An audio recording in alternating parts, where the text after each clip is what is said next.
बे 15 बोसोरावलायनो बिपिएफ हानजाया जेबो खामाखै हाग्रामा महिलारिया जेबो खामाखै बिटिसिनिबो खामाखै हारिनिबो खामाखैनो बेबायदि बुंगासिनो दं। हेलौ मानगोना रायजो राजा लोगो नोंथांमोन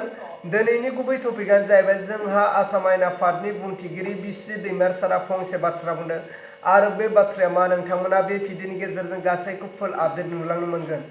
जे इउपिपिएलनि माखासे दैदेनगिरिफ्रा मेलेमजिबिफ्रा थामहिनबा मानव गेदेर प्रमद बर' सारजों लोगोसे केबिनेट मन्त्रि उरखाव ब्रह्म सार आरो लोगोसे डिपुटि चिफ गोविंद बसुमतारी सार इएम रन्जित बसुमतारी सार स' बिथांमोनहा हाग्रामा महिलारि सारा बिटिसिआव जेबो मोनसेबो जौगानाय खामानि मावनो हायाखै आरो जेबो जौगानाय लाबोनो हायाखै बिनि हेंथायै हाग्रामा महिलारि सारनि हेंथायै इउपिपिएलनि माखासे दैदेनगिरिफ्रा बुंबाय थानायनि सायावनो दिनै मानव गेदेर आसाम आयेन आफादनि बुंथिगिरि बिस्वजित दैमारी सारा रोखा रोखा जोंनो बाथ्राखौ खेंफोरथि होफैदों जे हाग्रामा महिलारि सारा जुदि बिटिसिआव जेबो जौगानाय खामानि मावनो हायाखैब्ला दिनैहाय प्रमद बर' सारजों लोगोसे माखासे दैदेनगिरिफ्रा हाग्रामा महिलारि सारनि लाबोनाय बिटिसि बे बिटिसिआवनो दिनै सासन खालामगासिनो नाथाय हाग्रामा महिलारि सारखौ जेबो मावनो हायाखै होननायनि सायावनो दिनै गुवारै जोंनो बिस्वजित दैमारी सारा बुंफ्रुनानै होदों। अब्ला रायजोफोर आंनि टपिकखौ आङो गोलाव खालामाजासे जोंहा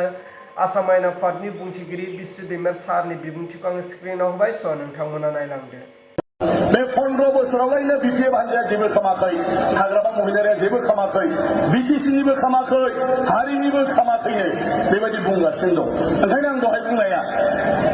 जुदि जेबोआनो मावाखैबा बे गारिफ्रा दिनै बोरै सफैजोबखो खालभार जानायखायसो दालां जानायखायसो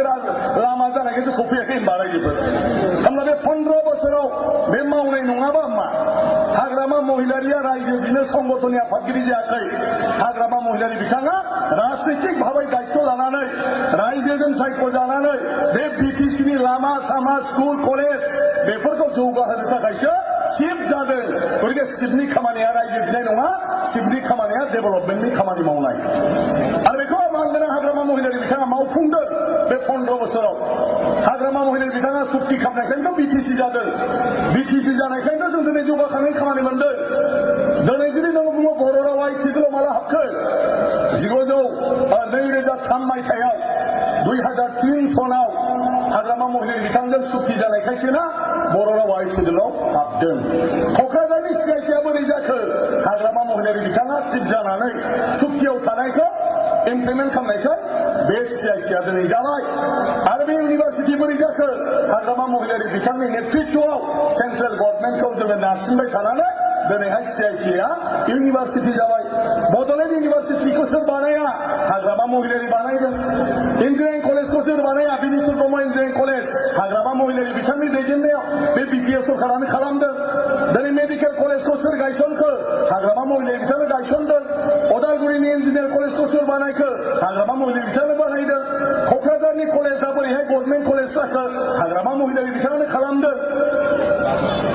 आरो मा बुंबावनांगौ बे बिजनीनि रेल साइटिं साजों अभारब्रिजआ सोरनि समाव जाया कमल सिंह नार्जारिया सोर बिपिएफनि एमएलए बिपिएफनि एमएलए माने मा हाग्रामा महिलारिनि पार्टि नंगौना नङा नंगौना रायजोफोर आरो माखौ देखायबावनांगौ बिसोरनो जेरैखि माबाया मा सोर बानाया सोरनि समाव जाया हाग्रामा महिलारिनि समाव जादों। बोरै थं थं एकदम बारे राजिया फांजिया जेबो मावाखै होननांगौ जाखो